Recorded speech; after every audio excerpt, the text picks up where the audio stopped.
വിവാഹ ജീവിതത്തിൽ ഏതൊരു പുരുഷനും 5 തരത്തിൽ ഉള്ള സ്ത്രീകളിൽ നിന്ന് ദുഃഖം ശക്തമായി അനുഭവിക്കാൻ സാധ്യതയുണ്ട്. അനവധി ദേവതാരൂപങ്ങളുണ്ട്, 33 കോടി ദേവതാരൂപങ്ങളുണ്ട്. അവയിലേതാണ് ഈ തികച്ചും വ്യത്യസ്തമായ ഈ മനോഘടനയുള്ള ആളിന് പറഞ്ഞു കൊടുക്കേണ്ടതെന്ന് മനസ്സിലാക്കിയിട്ടാണ് നമ്മൾ പറഞ്ഞു കൊടുക്കുന്നത്. അത് അവരോടൊന്നും ചോദിക്കാതെ തന്നെയാണ് അവരുടെ പ്രശ്നം നോക്കിയിട്ട് അല്ലെങ്കിൽ അവരുടെ ഗ്രഹനില കണ്ടിട്ട് നമ്മൾ പറഞ്ഞു കൊടുക്കുന്നത്. നിങ്ങളുടെ കാഴ്ചപ്പാടുകളിൽ അതിസൂക്ഷ്മമായ ഇത്തരത്തിലുള്ള കുറവുകൾ ഉള്ളവരാണ് എന്ന് അവരുടെ ഗ്രഹനില നോക്കിയിട്ട് അല്ലെങ്കിൽ പ്രശ്ന രീതികളിലൂടെയോ നമ്മൾ. ഇന്നത്തെ ആധുനിക യുവാക്കൾ ബൗദ്ധികമായി ഒത്തിരി മുന്നിലും ചിന്താപരമായിട്ട് വളരെ പിന്നിലുമായിരിക്കും. അപ്പോൾ അവർക്കിതൊന്നും അറിയണമെന്ന് പോലും നമ്മൾ പറഞ്ഞു കൊടുക്കാൻ ശ്രമിച്ചാൽ അങ്ങനെ ഒരു സങ്കടാവസ്ഥയിലേക്ക് ഞാൻ എത്താറുണ്ട്. സഞ്ജൻ സാർ നമസ്കാരം. ഒരു വ്യക്തി ജാതകം നോക്കുന്നത് എന്തിനാണ്? ജ്യോതിഷിയുടെ അടുത്ത് അയാൾ ജാതകം നോക്കിയാൽ അയാൾ നേരിടുന്ന ഇഷ്യൂസിനെല്ലാം പരിഹാരമുണ്ടാക്കാൻ കഴിയുമോ? ജ്യോതിഷം യഥാർത്ഥത്തിൽ പ്രശ്നം വന്നിട്ട് നോക്കേണ്ട ഒരു കാര്യമല്ല. വളരെ നേരത്തെ തന്നെ ജ്യോതിഷം നോക്കിയിട്ട് അതിലൂടെ വരേണ്ട ദോഷങ്ങളെക്കുറിച്ച് കൃത്യമായിട്ട് അറിയാൻ ശ്രമം നടത്തുകയാണ് വേണ്ടത്. എന്ന് വെച്ചാൽ വരാനിരിക്കുന്ന അബദ്ധങ്ങളെക്കുറിച്ച് നേരത്തെ അറിഞ്ഞിട്ട് അത് വരാതിരിക്കാനുള്ള ഒരു ശ്രമം എന്ന് വെച്ചാൽ പരിഹാരങ്ങൾ ചെയ്യുക.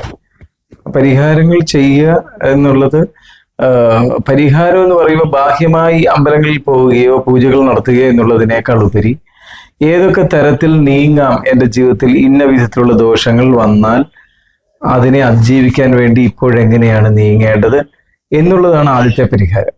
പരിഹാരം എന്ന് പറയുമ്പോൾ പരിഹൃതമാക്കുക എന്നുള്ളതാണ്. അപ്പോൾ മുൻകൂട്ടി നമ്മൾ പരിഹരിക്കാനുള്ള ശ്രമങ്ങൾ നടത്തുക. ഏത് തരത്തിലുള്ള ദോഷങ്ങളാണോ എനിക്ക് വരാനുള്ളതായിട്ട് ജ്യോതിഷി പറഞ്ഞിരിക്കുന്നത്, ആ ദോഷങ്ങളെ വരാതിരിക്കാൻ വേണ്ടുന്ന പ്രക്രിയകളൊക്കെ ഇപ്പോഴേ ചെയ്ത് ജാഗ്രതയോടുകൂടി ജീവിക്കുക. അത് ജീവിത ശൈലികളിലുള്ള വ്യത്യാസമാകാം, മന്ത്രജപങ്ങളിലൂടെയുള്ള പരിഹാരങ്ങളാകാം. ഇപ്പൊ മന്ത്രം ജപിച്ചും നമ്മൾക്ക് വരാവുന്ന പ്രശ്നങ്ങളെ മുൻകൂട്ടി പരിഹരിക്കാം. ജീവിതശൈലി മാറ്റി, ഭക്ഷണശൈലി മാറ്റി, കാഴ്ചപ്പാടുകൾ മാറ്റി. കാഴ്ചപ്പാടുകളെ തിരുത്തുന്നതും അതിൻ്റെ മനഃശാസ്ത്രപരമായ വശമാണ്. ഞാനൊക്കെ തന്നെയാണെങ്കിലും കാഴ്ചപ്പാടുകളെ എങ്ങനെ നിങ്ങൾ തിരുത്തേണ്ടതുണ്ട് എന്ന് പറയും. അത് ജ്യോതിഷത്തിൽ അത്രയും വളരെ സൂക്ഷ്മമായ വശങ്ങളുണ്ട്. എങ്ങനെയാണ് കാഴ്ചപ്പാടുകളെ തിരുത്തേണ്ടത്? അപ്പോൾ കാഴ്ചപ്പാടുകൾ തിരുത്തുക എന്നുള്ളതാണ് ആദ്യമായിട്ട് വേണ്ടുന്നത്. അതിനുശേഷം വേണം ബാഹ്യമായ മറ്റു പരിഹാരങ്ങളിലേക്ക് പോകേണ്ടത്. ആന്തരികവും ബാഹ്യവുമായ പരിഹാരങ്ങളുണ്ട്. അതിൽ ഏറ്റവും പ്രധാനം, പലപ്പോഴും നമുക്ക് ഭാഗ്യ കടാക്ഷങ്ങൾ ഉണ്ടാകാതിരിക്കുന്നതിന് കാരണം നമ്മുടെ കാഴ്ചപ്പാടുകൾ തന്നെയായിരിക്കും. അതിനെ എങ്ങനെയാണ്, കാരണം അവരുടെ കാഴ്ചപ്പാടുകൾ എങ്ങനെ കുറവുള്ളതാണ്, എങ്ങനെ വിസ്തൃതമാണ്, എങ്ങനെ വളരെയേറെ മോശമായിട്ടുള്ളതാണ്, അവരുടെ പ്രായോഗിക ജീവിതത്തിനും സമൂഹത്തിനും ദോഷകരമായിട്ടുള്ളതാണ് എന്നൊക്കെ അവരുടെ ഗ്രഹനിലയിലെ ഓരോ ഗ്രഹങ്ങളുടെയും സ്ഥിതി അനുസരിച്ച് നമുക്ക് കണ്ടെത്താൻ സാധിക്കും. അതിനനുസരിച്ച് നമ്മൾ പരിഹാരങ്ങൾ പറഞ്ഞു കൊടുക്കും.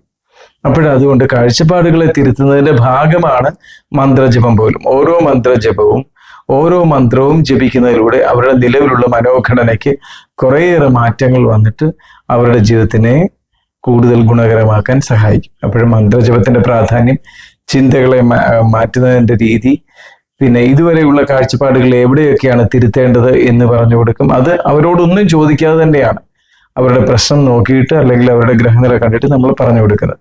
നിങ്ങളുടെ കാഴ്ചപ്പാടുകളിൽ അതിസൂക്ഷ്മമായ ഇത്തരത്തിലുള്ള കുറവുകൾ ഉള്ളവരാണ് എന്ന് അവരുടെ ഗ്രഹനില നോക്കിയിട്ട് അല്ലെങ്കിൽ പ്രശ്ന രീതികളിലൂടെയോ നമ്മൾ ചാരവശാലുള്ള ഫലങ്ങൾ നോക്കിയും എല്ലാ തരത്തിലും അങ്ങനെ പറഞ്ഞു കൊടുക്കുന്നതാണ് ആദ്യമേ ചെയ്തത്. അതിന് ഉപോദ്ബലകമായിട്ടാണ് നമ്മൾ ക്ഷേത്ര വഴിപാടുകളും താന്ത്രിക മാന്ത്രിക പൂജകളും ഒക്കെ പറഞ്ഞു കൊടുക്കുന്നത്. പിന്നെ അവരനുഷ്ഠിക്കേണ്ട ഭക്ഷണ ശൈലി പറഞ്ഞു കൊടുക്കും. അതിനോടൊപ്പം തന്നെ പിന്നെ അവർക്ക് മെഡിക്കൽ അസ്ട്രോളജി നോക്കും. മെഡിക്കൽ അസ്ട്രോളജി, ചിലർക്ക് മെഡിക്കൽ അസ്ട്രോളജി ആയിരിക്കും മുന്നേ ഒരു ഗ്രഹനില നോക്കുമ്പോൾ തന്നെ ഇറങ്ങി വരുന്നത്. ഇപ്പോൾ മെഡിക്കൽ അസ്ട്രോളജി ആണെങ്കിൽ അത് എന്ന് വെച്ചാൽ ഏതെല്ലാം തരത്തിലുള്ള രോഗങ്ങൾ ശരീരത്തിനും മനസ്സിനും വരാൻ സാധ്യതയുണ്ട്. നിങ്ങളുടെ ശരീരത്തിന് ഇപ്പോൾ തന്നെ ഇന്ന രോഗങ്ങളുണ്ട്, നിങ്ങൾക്ക് ഇന്ന വിധത്തിലുള്ള രോഗങ്ങൾ ഉണ്ടാകാൻ സാധ്യതയുണ്ട്. അല്ല അത് എന്ന് മാത്രമല്ല, ഇന്ന പ്രായത്തിൽ ഇന്ന രോഗങ്ങൾ ഉണ്ടാകും. നിങ്ങളുടെ മനസ്സിന് ഇങ്ങനെയുള്ള ഒരു രോഗാവസ്ഥയുണ്ട്. ആ മനസ്സിന്റെ രോഗാവസ്ഥയെ നിങ്ങൾ മാറ്റേണ്ടതുണ്ട്. നിങ്ങളുടെ മനസ്സിന്റെ രോഗാവസ്ഥ എന്താണ്? അതൊക്കെ നമുക്ക് അറിയാനൊക്കെ. അത് രോഗാവസ്ഥയെന്ന് തന്നെ പറയാറില്ല. അത് വരുന്ന പൃച്ഛകർക്ക് മാനസികമായി ബുദ്ധിമുട്ടുണ്ടാകുന്നുണ്ട്.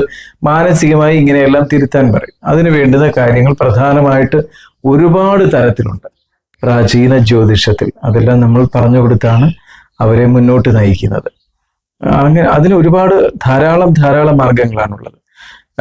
ഏതെല്ലാം തരത്തിലുള്ള മന്ത്രങ്ങൾ ഏതെല്ലാം കാലയളവിൽ എത്രമാത്രം ചെയ്യാം, അതിനപ്പുറത്തേക്ക് പോകേണ്ടതില്ല. കാരണം സത്വരജസ് തമോ ഗുണ പ്രധാനമായ മനസ്സിന് സത്വരജസ് തമോ ഗുണമായ പ്രധാനമായ മന്ത്രങ്ങൾ അതിൻ്റെ പലതരത്തിലുള്ള ആനുപാതികമായ അംശബന്ധത്തിൽ നിലനിർത്തിക്കൊണ്ട് ഇന്ന മന്ത്രങ്ങളാണ് നല്ലത്. അപ്പൊ സത്വഗുണം കൂടുതലും രജോ ഗുണം കുറച്ചുണ്ട്, തമോ ഗുണം തീരെ ഇല്ലെങ്കിൽ അപ്പൊ രജോ ഗുണ പ്രധാനമായ സത്വഗുണം കൂടുതലും രജോ ഗുണം അതിന് താഴെ ആനുപാതികമായി നിൽക്കുന്നതുമായ ദേവതകളുടെ മന്ത്രം പറഞ്ഞു കൊടുക്കും. അങ്ങനെ സത്വഗുണമാണോ രജോ ഗുണമാണോ തമോ ഗുണമായോ മുന്നിട്ട് നിൽക്കുന്നതെന്നും എന്നാൽ ഇവയുടെ മൂന്നിൻ്റെയും ആനുപാതികമായ ബന്ധം എങ്ങനെയാണെന്ന് നോക്കി അനവധി ദേവതാരൂപങ്ങളുണ്ട്. 33 കോടി ദേവതാരൂപങ്ങളുണ്ട്. അവയിൽ ഏതാണ് ഈ തികച്ചും വ്യത്യസ്തമായ ഈ മനോഘടനയുള്ള ആളിന് പറഞ്ഞു കൊടുക്കേണ്ടതെന്ന് മനസ്സിലാക്കിയിട്ടാണ് നമ്മൾ പറഞ്ഞു കൊടുക്കുന്നത്. ഇവിടെ വളരെയേറെ ഒരു ഗവേഷണ സ്വഭാവത്തിലാണ് നമ്മൾ കൈകാര്യം ചെയ്യുന്നത്. അങ്ങനെ ഉണ്ട്. ഇതുകൂടാതെ പ്രശ്നം പരിഹരിക്കാൻ പൂർവ്വജന്മ ഫലങ്ങളും അനിവാര്യമായിട്ടുണ്ടെങ്കിൽ അത് പറഞ്ഞു കൊടുക്കും. ചിലർ തന്നെ പൂർവ്വജന്മ ഫലങ്ങൾ അറിഞ്ഞിട്ട് തിരുത്തണം, മറ്റ് ഈ ജന്മത്തിലുള്ള ദോഷങ്ങൾ മനസ്സിലാക്കിയിട്ട് അതിനുള്ള പരിഹാരം ധാരാളം നിർവഹിച്ചു ആയതിനാൽ അതിലൂടെ ഒന്നും പരിഹാരം വരാത്തതിനാലാണ് വന്നിരിക്കുന്നത്. അതുകൊണ്ട് പൂർവ്വജന്മം അറിയണമെന്ന് തന്നെ പറഞ്ഞു വന്നിട്ട് പരിഹരിക്കാൻ വരുന്നവരുണ്ട്. ധാരാളം ഇടങ്ങളിൽ പോയി ജ്യോതിഷം നോക്കിയിട്ടും അവർക്കനുസൃതമായ പരിഹാരം ഉണ്ടായില്ല എന്ന് തോന്നിയ ആളുകൾക്കാണ് അത് പറഞ്ഞു കൊടുക്കുന്നത്. അതല്ലാതെ തന്നെ ചിലർ പൂർവ്വജന്മത്തിനെ കുറിച്ച് കൂടുതൽ അറിഞ്ഞിട്ട് അടുത്ത ജന്മങ്ങളിലോ ഈ ജന്മങ്ങളിലോ വരാനിരിക്കുന്ന ദോഷങ്ങളെയോ വരാനിരിക്കാതിരിക്കാൻ ഇതുവരെ ഒന്നും ഉണ്ടായിട്ടില്ലെങ്കിലും ഉണ്ടാകാതിരിക്കാൻ വേണ്ടിയുള്ള ഒരു മുൻകരുതൽ നടപടിയുടെ ഭാഗമായിട്ട് വരുന്നവരുണ്ട്. അങ്ങനെയും നമ്മൾ പറഞ്ഞു കൊടുക്കുന്നുണ്ട്. ഗ്രഹനില അനുസരിച്ച് തൊഴില്, വിവാഹം എല്ലാം അറിയാനൊക്കും. പക്ഷെ വിവാഹം അറിയുന്നു എന്നുള്ളത് മാത്രമാണ് ഇപ്പോഴത്തെ ഒരു പ്രശ്നം. കാരണം വിവാഹം കഴിക്കാൻ ഒക്കുമോ ഇല്ലയോ എന്നുള്ളതാണ് ഇപ്പോഴത്തെ ജനം അത്ര വലിയ ചിന്താധീനരൊന്നുമല്ല. അപ്പോഴവർക്ക് വളരെ സൂക്ഷ്മമായ ജ്യോതിഷോട്ട് ആവശ്യവുമില്ല. എങ്കിലും എൻ്റെ നിലവിലുള്ള ഒരു രീതി അനുസരിച്ച് ആത്മാർത്ഥത കൊണ്ട് ഞാൻ വളരെയേറെ പറഞ്ഞു കൊടുക്കും. അപ്പൊ വിവാഹം നടന്നാലും അത് ശുഭമാകുമോ? വിവാഹം നടന്നാൽ അതുകൊണ്ട് ഏതെല്ലാം തരത്തിലുള്ള ദുഃഖങ്ങൾ ഉണ്ടാകാൻ സാധ്യതയുണ്ട്? ഭാര്യ വീട്ടിൽ നിന്നാണോ? നമ്മളുടെ പുരുഷ ആയുസ്സിൽ 5 തരം ഒരു പുരുഷന്റെ ഫലം നോക്കുമ്പോൾ വിവാഹത്തിലൂടെ നമ്മൾ ചിന്തിക്കേണ്ടത്, പുരുഷനാണ് വിവാഹ ജീവിതം വളരെയേറെ സൂക്ഷിക്കേണ്ടതായിട്ടുള്ളത്. സ്ത്രീയേക്കാൾ ഉപരിയായിട്ട് സ്ത്രീക്ക് എവിടെയെങ്കിലും ഒരു ആശ്രയം ജീവിതത്തിൽ ഉണ്ടാകും. പുരുഷന്റെ സമഗ്രമായി നമ്മൾ നോക്കുമ്പോൾ പുരുഷ ജീവിതത്തിൽ ആശ്രയം ഉണ്ടാകാനുള്ള സാധ്യത പൊതുവെ കുറവാണ്. അത് നമ്മൾ ഈ ലോകം മുഴുവൻ എടുത്താലും ആഴത്തിൽ പഠിക്കുമ്പോൾ അത് തന്നെയാണ് കാണുന്നത്. അതുകൊണ്ട് തന്നെ വിവാഹ ജീവിതത്തെക്കുറിച്ച് പുരുഷൻ ചോദിക്കുമ്പോൾ വളരെ ജാഗ്രതയോടെ ധാരാളം ഉത്തരങ്ങൾ കൊടുക്കേണ്ടതുണ്ട്. വിവാഹ ജീവിതത്തിൽ ഏതൊരു പുരുഷനും 5 തരത്തിൽ ഉള്ള സ്ത്രീകളിൽ നിന്ന് ദുഃഖം ശക്തമായി അനുഭവിക്കാൻ സാധ്യതയുണ്ടെന്ന്.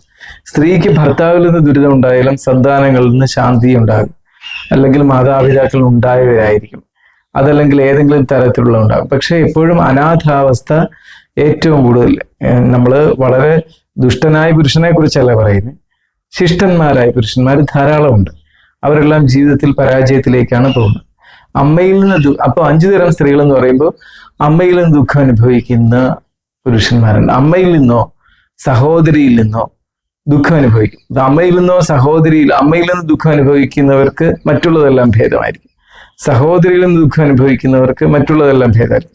അമ്മയിൽ നിന്നോ സഹോദരിയിൽ നിന്ന് ദുഃഖം ഉണ്ടെങ്കിൽ പിന്നെ ഭാര്യയിൽ നിന്നായിരിക്കും ഏറ്റവും കൂടുതൽ ദുഃഖം ഉണ്ടാകുക. ഇനി ഭാര്യയിൽ നിന്നല്ലെങ്കിൽ ഉണ്ടാകുന്നത് അമ്മാവിയമ്മയിൽ നിന്നായിരിക്കും. അമ്മാവിയമ്മയിൽ നിന്നും അല്ലെങ്കിൽ മകളിൽ നിന്നായിരിക്കും. ചിലർക്ക് ഈ 5ഉം ഒരുപോലെ ദുഃഖകരങ്ങളായിരിക്കും, ചിലർക്ക് ഇതിൽ ഏതെങ്കിലുമൊക്കെ ദുഃഖകരങ്ങളായിരിക്കും.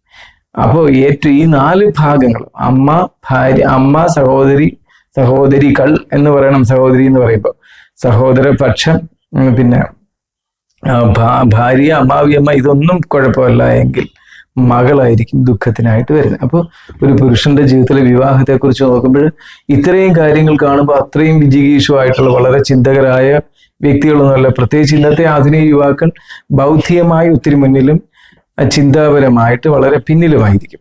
അപ്പൊ അവർക്കിതൊന്നും അറിയണമെന്ന് പോലും നമ്മൾ പറഞ്ഞു കൊടുക്കാൻ ശ്രമിച്ചാൽ അങ്ങനെ ഒരു സങ്കടാവസ്ഥയിലേക്ക് ഞാൻ എത്താറുണ്ട്. അവർക്ക് അതിനെക്കുറിച്ച് അറിയണമെന്നില്ല. എങ്കിലും കുറച്ചെങ്കിലും ചിന്തിക്കുന്നവരാണെങ്കിൽ ഇങ്ങനെയുണ്ട് വശം, ശ്രദ്ധിച്ചോണേ എന്ന് പറയും. സ്ത്രീകൾക്കാണെങ്കിൽ ഭർത്തൃ കുടുംബത്തിൽ നിന്നാണോ ദുഃഖം ഉണ്ടാകാൻ സാധ്യത, സ്വന്തം കുടുംബത്തിൽ നിന്നാണോ ദുഃഖം ഉണ്ടാകാൻ സാധ്യത. അതുപോലെ തന്നെ മോണോഗ്യാമികളും പോളിഗ്യാമികളുമായിട്ടുള്ള സ്ത്രീ പുരുഷന്മാരുണ്ട്. അപ്പോൾ അവർക്ക് ഒരുപാട് ലൈംഗിക ബന്ധങ്ങൾ ഉണ്ടാകാൻ സാധ്യതയുള്ള സ്ത്രീകളോ പുരുഷന്മാരോ ഉണ്ടാകാറുണ്ട്. അപ്പോൾ ഒരുപാട് ലൈംഗിക ബന്ധങ്ങൾ ഉണ്ടാകാൻ സാധ്യതയുള്ള സ്ത്രീകൾക്കും പുരുഷന്മാർക്കും അതിന് പറ്റിയ സ്ത്രീകളെയും പുരുഷന്മാരെയും നമ്മൾ പറഞ്ഞു കൊടുക്കാം. അങ്ങനെയൊക്കെ ഒരുപാട് ഗവേഷണങ്ങൾ ആ വശത്തുണ്ട്. ഇതെല്ലാം നമുക്ക് ഗ്രഹനില കാണുമ്പോൾ തിരിച്ചറിയാനൊക്കെ.